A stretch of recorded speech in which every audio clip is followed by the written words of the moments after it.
இது ஒரு குட்டி கோழியை பற்றிய கதை. ஒரு நாள் குட்டி கோழி ஒரு பண்ணையில் வசித்து வந்தது.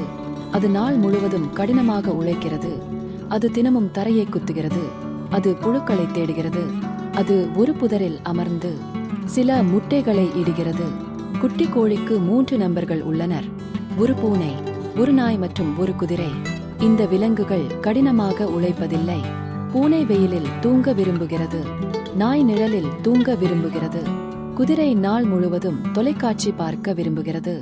ஒரு நாள் சிறிய கோழி ஒரு ராஸ்பெர்ரி புதரை பார்த்தது. ஆஹா, அருமை அருமை, நாம் ஒரு ராஸ்பெர்ரி கேக் செய்யலாம் என்று கத்தியது. குட்டி கோழி தனது நண்பர்களிடம் சொல்ல ஓடியது. நண்பர்களே, அங்கு ராஸ்பெர்ரிகள் உள்ளன. நாம் ஒரு ராஸ்பெர்ரி கேக் செய்யலாம். நாய்க்கு எச்சில் ஊறுகிறது. பூனை தன் உதடுகளை நக்குகிறது. குதிரை தன் வாலை அசைக்கிறது. என்ன ஒரு அருமையான யோசனை! அதனால் ராஸ்பெர்ரிகளை எடுக்க எனக்கு யார் உதவ விரும்புறீங்க என்று அந்த குட்டி சிவப்பு கோழி கேட்டது. நான் இல்லை, மிகவும் பிஸியாக இருக்கிறேன் என்று நாய் கூறியது. நான் இல்லை, நான் மிகவும் சோர்வாக இருக்கிறேன் என்று பூனை சொன்னது. நான் அல்ல, நான் டிவி பார்க்க வேண்டும் என்று குதிரை கூறியது. பிறகு நானே அதை செய்வேன் என்று அந்த குட்டி கோழி சொன்னது. எனவே அது பெர்ரிகளை ஒவ்வொன்றாக தானாகவே எடுத்தது.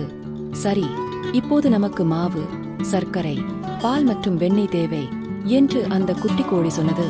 அவற்றை பெற எனக்கு யார் உதவ விரும்புறீங்க என்று கூறியது. அந்த குட்டி கோழி, நான் இல்லை, மிகவும் பிஸியாக இருக்கிறேன் என்று நாய் கூறியது. நான் இல்லை, நான் மிகவும் சோர்வாக இருக்கிறேன் என்று பூனை சொன்னது. நான் அல்ல, நான் டிவி பார்க்க வேண்டும் என்று குதிரை கூறியது.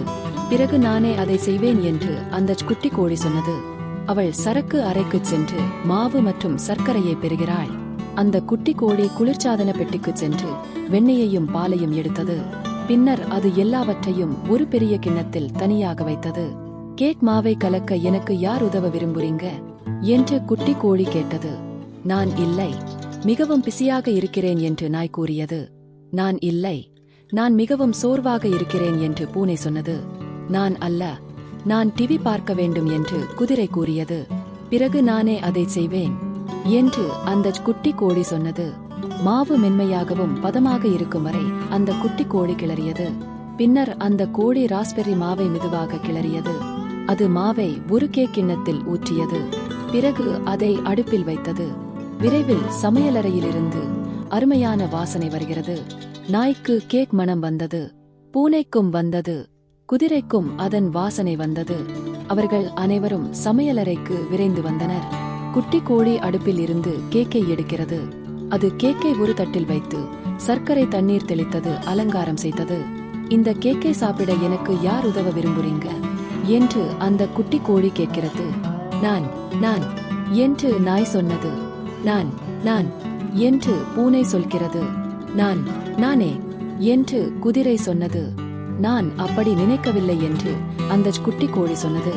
இந்த கேக் தயாரிக்க நீங்கள் யாரும் எனக்கு உதவவில்லை, எனவே நீங்கள் யாரும் சாப்பிட எனக்கு உதவ மாட்டீர்கள் என்று சொல்லி கேக்கை கொண்டு ஓடிச் சென்று ஒவ்வொரு கடைசி துண்டையும் அந்த குட்டி கோழியே தின்று தீர்த்தது.